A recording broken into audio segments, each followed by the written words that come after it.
이 마태복음 5장에서 7장까지의 산상보훈을 천국 시민의 헌장이라 그렇게 일반적으로 말합니다.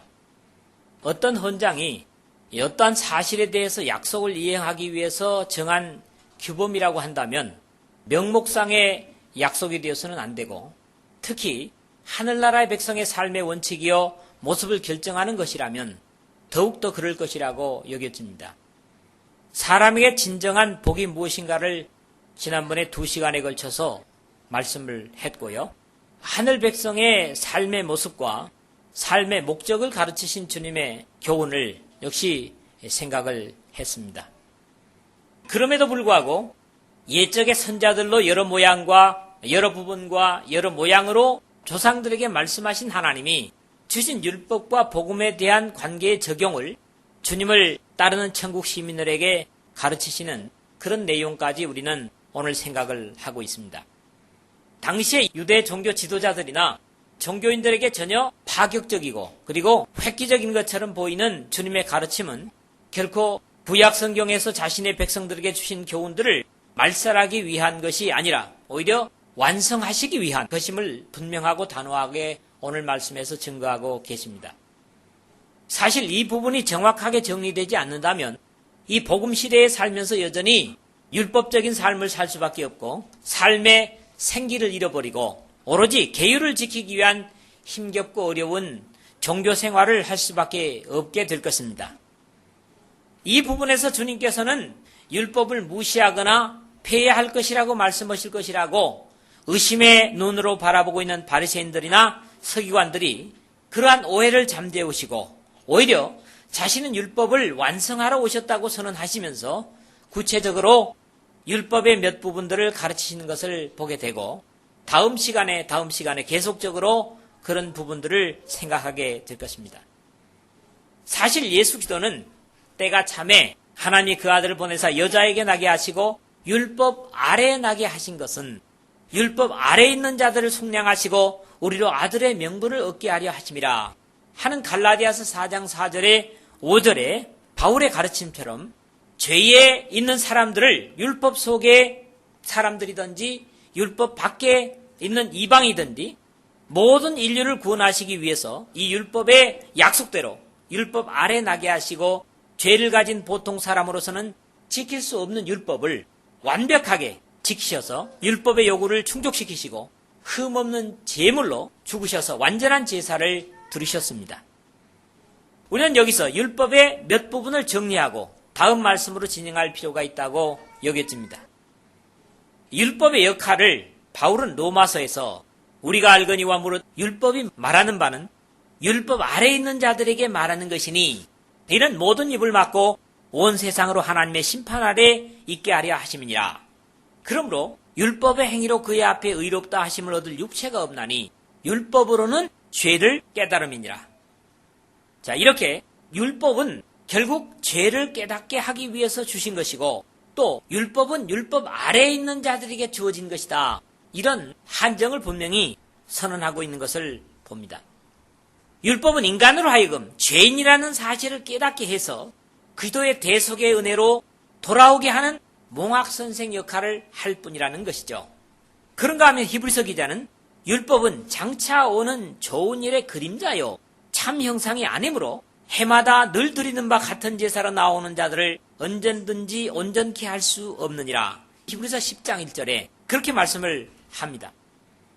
실체가 아니라 그림자에 지나지 않을 뿐만 아니라 어떤 사람도 온전케 할 수 없다고 가르치고 있는 것입니다. 뭐가요? 이 율법이. 그러므로 결국 실체요 사실이신 그리스도께서 오셔서 율법의 요구를 십자가로 만족시키시고 폐하여 졌습니다. 옛 계명을 가장 완벽하게 설명하고 있는 히브리서는 전옛 계명이 연약하며 무익함으로 폐하고 율법은 연약해서 이득이 없기 때문에 폐해졌다. 이렇게 7장 18절에 말씀을 하고요. 그 후에 말씀하시기를 보시옵소서 내가 하나님의 뜻을 행하러 왔나이다 하셨으니 그 첫 것을 폐하심은 둘째 것을 세우려 하심이니라.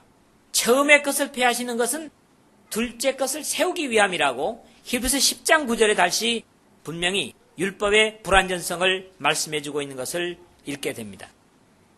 예수 그리스도의 구속의 역사 후에는 더 이상 율법은 구속력이 없습니다.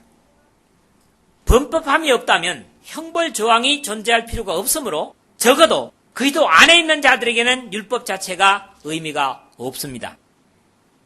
자연인인 죄의 사람들에게는 절대로 율법의 요구를 채워질 수 없고 지켜질 수 없지만 복음 속에 있는 자들에게는 율법의 요구가 이루어지고 비로소 율법이 지켜지므로 율법의 존재 가치가 없게 될 것입니다. 바울 사도께서 이것을 분명히 하고 있는데 그러므로 이제 그리스도 예수 안에 있는 자에게는 결코 정죄함이 없나니 이는 그리스도 예수 안에 있는 생명의 성령의 법이 죄와 사망의 법에서 너를 해방하였음이라. 율법이 육신으로 말미암아 연약하여 할 수 없는 그것을 하나님은 하시나니 곧 죄를 인하여 자기 아들을 죄 있는 육신의 모양으로 보내어 육신의 죄를 정하사 육신을 좇지 않고 그 영을 쫓아 행하는 우리에게 율법의 요구를 이루어지게 하려 하심이니라. 로마서 8장 1절에 4절에 그렇게 말씀합니다. 예수 그리스도를 통해서 비로소 율법의 요구가 이루어지게 됐다. 우리 육신으로서는 불가능한 것을 하나님께서 하셨다 말씀합니다. 그러므로 엄밀히 말하면 율법의 핵심으로 이루어진 십계명 자체도 그리스도 예수 안에 있는 자들에게는 옛 계명입니다. 그것은 옛적 이스라엘에게 주신 계명일 뿐입니다. 예수께서 이 십계명 자체를 두 가지로 설명하시는 부분을 우리는 신약 성경에서 읽게 되거든요. 예수께서 대답하시되 첫째는 이것이니 이스라엘아 들으라. 주곧 우리 하나님은 유일한 주시라. 내 마음을 다하고 목숨을 다하고 뜻을 다하고 힘을 다하여 주 너희 하나님을 사랑하라 하신 것이요. 이게 뭐라는 거예요? 첫째라는 겁니다. 둘째는 이것이니 내 이웃을 내 몸과 같이 하라 하신 것이라. 이에서 더 큰 계명이 없느니라. 그래서 마가복음 12장 29절 39절 이렇게 제시하고 있고요. 이 말씀은 공관복음에 다 기록이 되고 있습니다. 예수님께서는 두 계명으로 십계명을 함축하셨어요. 그리고 이것을 다시 말하면 하나의 계명으로 함축하셨습니다. 그것이 뭡니까? 사랑이라는 거죠. 예수 그리스도의 십자가의 희생을 바탕으로 한 사랑이 이 모든 계명을 다 완성하는, 그리고 그 사랑 안에 사는 사람들에게 이 모든 계명은 성취되고 이루어질 수밖에 없는 그런 신비한 역사를 우리에게 주고 있는 것입니다. 그러나 예수 그리스도를 부정하고 그 피를 헛되게 여기는 불신의 사람들에게는 아직도 율법의 정죄는 계속될 수밖에 없습니다. 그리스도 안에 있는 자들에게는 율법의 의미가 없어요. 그러나 예수님의 피를 부정하는 사람들에게는 여전히 율법은 정죄의 도구로 하나님께서 사용하신다는 사실입니다. 자, 이렇게 율법을 대략 정리를 하고 그 다음에 본문으로 들어가도록 하겠습니다. 먼저 17절을 보면 내가 율법이나 선지자나 폐하러운 줄로 생각지 말라. 폐하러운 것이 아니요 완전케 하려 함이로다 그랬습니다. 예수 그리스도께서 항상 이스라엘 종교 지도자들에게 비난을 받은 이유가 뭡니까? 율법을 어긴다는 것이었습니다. 특히 가장 심했던 것이 뭐예요? 율법 중에서도 안식일을 어긴다는 비난을 많이 들으셨습니다. 사실 이것이 주님의 구속의 역사 후에는 가장 사실적으로 복음의 사람들에게 폐해진 율법 조항입니다. 안식일 계명이 말이죠. 그 정신은 살아서 주님의 날에 예배를 드리고 있기는 하지만 오늘날에는 더 이상 금요일날 해질 때부터 토요일날 해질 때까지의 안식일은 주님께서 폐하시고 주님의 부활의 승리의 날을 주셔서 하나님을 예배하는 감격을 그의 백성들에게 주셨다고 확신합니다. 구약의 이런 부분을 보는데 건축자의 버린 돌이 진 모퉁이의 머릿돌이 되었나니 이는 여호와께서 행하신 것이요 우리 눈에 기이한 바로다. 이날은 여호와의 정하신 것이라 이날에 우리가 즐거워하고 기뻐하리로다 그랬거든요. 건축자의 버린 돌이 진 모퉁이의 머릿돌이 되는 날 뭡니까? 예수님께서 바로 교회의 머리가 되시는 이날의 안식일 날은 이미 완전히 하나님의 백성들에게서 없어진 겁니다. 안식일 날이 아닌 주님의 날을 왜 우리가 예배의 날로 하나님 앞에 드리는가? 이걸 제가 다 나열할 수는 없습니다. 무엇보다 우리가 예배드린 날이 뭡니까? 이 주님의 날이 부활의 날이에요. 그 다음에 부활하신 주님이 제자들에게 나타나신 날도 낱낱이 보면 주님의 날입니다. 성령이 임하신 날도 바로 주님의 날이고 최초로 복음이 선포된 날도 주님의 날이고 교회가 세워진 날도 주님의 날이고 떡을 떼기 위해서 모이는 날도 주님의 날이고 이 역사의 마지막에 있어질 계시록을 받은 날도 주님의 날입니다. 모든 구원의 역사 속에 이루어진 날들이 다 주님의 날에 이루어졌기 때문에 우리는 이 주님의 날, 직접적인 표현이 아니라도 강한 의미를 담은 메시지가 주어지고 있기 때문에 부활의 승리의 날에 바로 주님의 희생을 기념하면서 하나님 앞에 제사를 드리는 것이죠. 주님께서 오셔서 구속의 피를 흘리시지 않으셨다면 율법의 저항들은 모든 이방인들에게 이해가 불가능한 법이고 지킬 수 없는 종교 계율에 불과했을 것입니다. 주님께서 완전한 제사를 드리심으로 오늘 우리는 비로소 율법의 의미와 하나님의 사랑을 이해하게 되었습니다. 하나님의 약속은 어떤 경우에도 무의미하게 폐하여지는 것은 하나도 없을 것이고 이사야를 통한 언약처럼 내 입에서 나가는 말도 헛되이 내게로 돌아오지 아니하고 나의 뜻을 이루며 나의 명하여 보낸 일에 형통하리라. 이사야서 55장 11절에 그렇게 약속되고 있는 것을 읽습니다. 적어도 이 하늘과 땅이 없어질 때까지 한마디의 말씀도 버려짐이나 헛됨이 없이 이루고야 말 것입니다. 무엇보다도 불변한 그 약속 위에 오늘 내가 살고 있다는 사실을 감사하는 여러분 되시기를 바랍니다. 그 다음에 18절에서 20절의 내용을 보면 진실로 너에게 이르노니 천지가 없어지기 전에 율법의 1.1핵이라도 반드시 없어지지 아니하고 다 이루리라. 그러므로 누구든지 계명 중에 지극히 작은 것 하나라도 버리고 또 그같이 사람을 가르치는 자는 천국에서 지극히 작다 일컬음을 받을 것이요 누구든지 이를 행하며 가르치는 자는 천국에서 크다 일컬음을 받으리라. 내가 너에게 이르노니 너희 의가 서기관과 바리새인보다 더 낫지 못하면 결단코 천국에 들어가지 못하리라. 그렇게 기록이 되고 있습니다. 이 말씀에서는 말씀의 불변성과 함께 그 말씀에 반응하는 자세에 대한 보응과 율법 속의 의와 복음 속에 있는 우리의 의를 비교하면서 율법의 의에 미치지 못하는 의라면 당연히 천국에 이르지 못할 것이라는 두려운 경고를 주고 있습니다. 어떤 말은 작은 점 하나가 있고 없음에 글자를 띄고 붙임에 점을 어디에 찍느냐에 따라서 의미가 달라지는 것들이 있습니다. 히브리나 헬라어의 그런 말씀들이 있습니다만은 성경에 쓰여진 글보다는 현실적으로 우리가 가까이 대할 수 있는 말이 더 이해가 쉽기 때문에 그런 부분들을 한 두 가지만 보도록 하겠습니다. 우리 잘 쓰는 말 있죠. 아버지가 방으로 들어가신다. 그걸 갖다가 아버지 가방에 들어가신다. 이렇게 되잖아요. 전혀 다른 뜻이 됩니다. 마찬가지로 이 복중에 죽어나는 것들이 많이 있죠. 뭡니까? 개예요, 개. 그런데 보세요.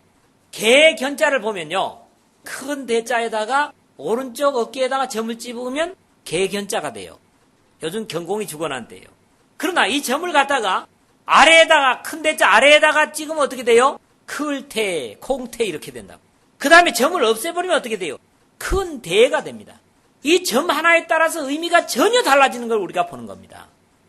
1.1핵이라고 하는 것이 예수님 당시에 헬라어인 이오타다 뭐다 이렇게 이론이 많습니다만 그 말 자체가 중요한 것이 아니라 우리의 이해가 중요하기 때문에 제가 이 말씀을 이렇게 드리는 것입니다. 그러므로 하나님께서 주신 계명의 교훈은 결코 아무리 적은 것이라도 빼거나 또는 더할 수 없는 생명의 원칙을 말씀을 대하는 자들은 가져야 됩니다. 마찬가지로 어떤 주님의 명령이든지 가볍게 취급될 수 있는 것은 없습니다. 우리 이기적인 사람들의 생각은 언제나 말씀을 구원과 관련시켜서 생각하려는 그런 경향이 있습니다. 이 말씀은 구원과 관련 없는 거니까 대략 해도 되고 이거는 구원에 관련된 거니까 중요하게 지켜야 되고 얼마나 이기적입니까? 하나님은 그렇게 이기적으로 말씀을 이해하도록 우리에게 주시지 않으셨다는 사실을 기억해야 됩니다. 이것은 어쩔 수 없는 사람들의 사악한 본능이라고 할지라도 오늘의 교훈은 그러한 자세에 대하여 경계를 주고 있는 말씀입니다. 그렇지 않습니까? 그러므로 누구든지 계명 중에 지극히 작은 것 하나라도 버리고 그같이 사람을 가르치는 자는 천국에서 지극히 작다 일컬음을 받을 것이요 누구든지 이를 행하며 가르치는 자는 천국에서 크다 일컬음을 받으리라. 특히 이 말씀은 가르치는 신앙의 지도자들에게 주시는 교훈이라는 데서 더 무게를 가지는 것 같습니다. 이 계명 중에 지극히 작은 것 하나라도 버리고 또 그같이 사람을 가르치는 자 하는 비록 천국에 있다고 할지라도 지극히 작은 자라는 취급을 받을 것이라는 말씀입니다. 하나님의 말씀은 결코 버릴 것이 없는 말씀입니다. 믿습니까? 어떤 한마디도 버릴 것이 없는 말씀. 우리가 이런 확신을 가져야 됩니다. 적어도요. 그것이 구약의 율법 속에 있던 또는 신약의 복음 속에 있던 그것을 받는 사람들에게는 마찬가지입니다. 바리새인들이 책망받은 이유는 뭡니까? 하루살이는 걸러내고 약대는 삼키는도다 그랬거든요. 마태복음 23장 24절 보죠. 하나님의 말씀은 구원에 상관 있던 없던 현실적으로 우리에게 복을 가져오건 그렇지 않건 귀중한 생명의 말씀이심을 명심하십시다. 누구든지 이를 행하며 가르치는 자는 천국에서 크다 일컬음을 받으리라. 이게 하나님의 말씀을 사람들에게 가장 호소력 있게 가르치는 자세가 뭡니까? 행하며 가르치는 일입니다. 맞죠? 말뿐이 아니라 오늘의 시대에서 이 말씀을 주신 당시의 상황에서도 다르지 않은 것을 느낍니다. 주님께서는 그렇지 못한 바리새인들을 두고 그러므로 무엇이든지 저희의 말하는 바는 행하고 지키되 저희의 하는 행위는 본받지 말라. 저희는 말만 하고 행치 아니하며 또 무거운 짐을 묶어 사람의 어깨에 지우되 자기는 이것을 한 손가락으로도 움직이려 하지 아니하며 그렇게 책망을 하시는 것을 듣습니다. 오늘 시대에 이 말씀은 더욱 우리에게 가까이 들린다고 저는 확신합니다. 신앙의 지도자가 되었던 아니면 지도자가 아니건 하나님의 사랑의 계명을 전하는 데는 꼭 그래야만 한다는 교훈입니다.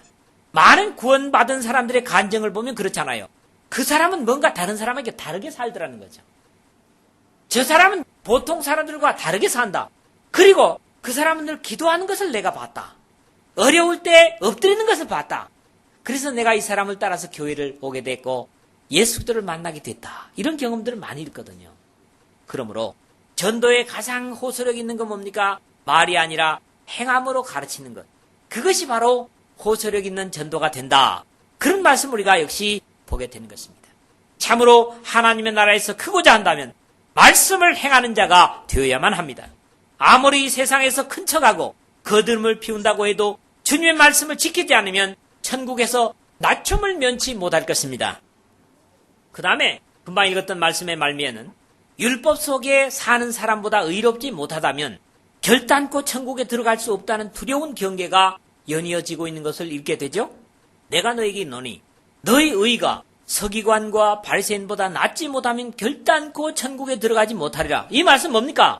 만약에 바리새인이나 서기관보다 우리가 의롭지 못하면 천국에 죽어도 못 들어간다는 말씀입니다. 두렵잖아요? 율법의 의는 인간의 노력에 의한 의라고 해도 지나친 말이 아닙니다. 사실적으로 서기관들과 바리새인들은 자신과 조상들의 의를 의지했었습니다. 그렇기 때문에 칭찬이 아니라 책망을 받을 수밖에 없습니다. 하나님의 백성들은 자신의 의가 아니라 예수 그리스도의 의를 힘입어 사는 사람들입니다. 믿습니까? 이것은 자신의 노력보다도 성령의 능력을 의지해서 살아야 하는 존재들이라고 하는 말씀입니다. 주님의 의를 힘입어 사는 새 언약의 백성이 폐하여질 계명에 사는 사람만 못하다면 참으로 주님을 욕되게 하는 것입니다. 서기관과 바리새인들은 근처의 11조까지 챙겨 바치는 종교적인 사람들이었습니다. 그러나 하나님의 말씀, 생명의 언약을 존중하며 산다면 그 의는 사실 옛 언약 속에 사는 사람들과 비교될 수 없을 것입니다. 오늘날에도 옛 언약을 계명으로 알고 사는 부류들이 들어 있습니다. 가령 여호와라는 이름을 꼭 지켜가야 된다. 그런 부류가 있는가 하면 아니다. 안식일을 지켜야 된다.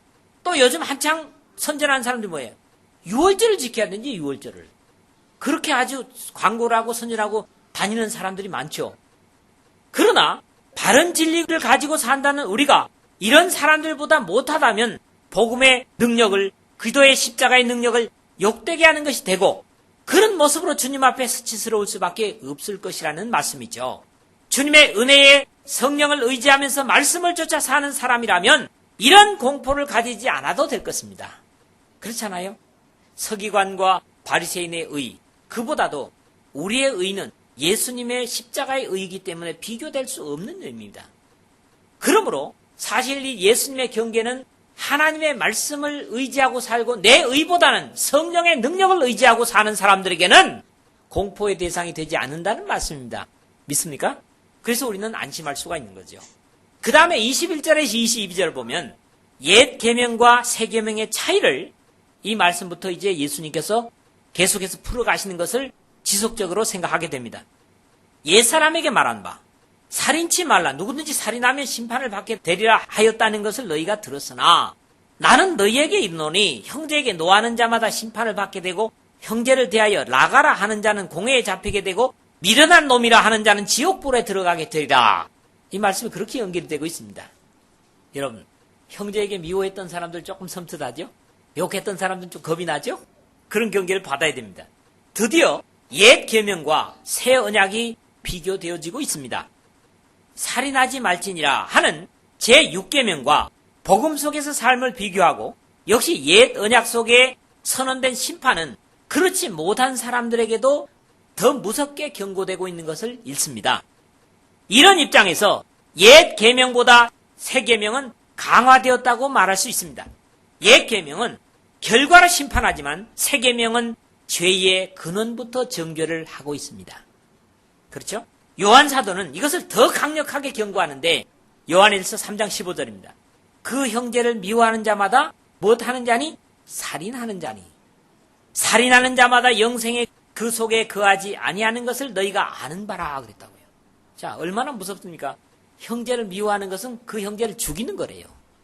그것도 사랑의 사도인 요한이 그렇게 말씀을 하고 있다는 거죠. 이것은 적어도 천국 백성의 기준임을 기억한다면 이해가 어렵지 않을 것이라고 저는 생각을 하고요. 우리는 이 땅에서 아직 육신을 가진 사람으로 살면서도 영의 사람으로 훈련되어져야만 한다는 입장에서 우리 자신을 시험하는 기준이 될 것입니다. 형제를 미워하십니까? 아니면 사랑하십니까? 천국에 존재하지 않는 것 중에 하나가 바로 뭔지 아세요? 미움입니다. 미움. 천국엔 미움이 없습니다. 사랑으로 충만한 곳, 희락과 기쁨과 감사로 충만한 곳, 그곳에 들어갈 신령한 사람으로서 미움을 갖는다면 어울리지 않는 것이기 때문에 이 땅에서 주님의 능력을 의지해서 떼어버려야 할 것. 범죄로부터 생겨난 미움은 하나님의 성령의 산물이 아니라 마귀 사탄의 속성이기 때문에 천국의 시민에게서는 있어서는 안 되는 항목입니다. 여러분 그렇게 믿습니까? 자신의 욕심으로 인한 분노, 형제에 대해서 은혜롭지 못한 표현을 일삼는 자는 천국에 합당치 못한 사람이기 때문에 그의 가진 속성대로 마귀를 위해서 예비된 영원한 불에 들어가게 되는 것은 기정사실입니다.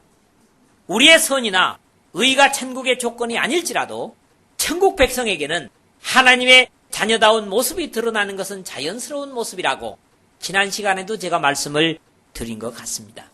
천국은 죽어서만 가는 것이 아니라 각 사람의 마음 중심에 현실로 존재하고 그 천국과 지옥은 그 삶 속에 자연스럽게 드러나고 표현되어질 수밖에 없습니다.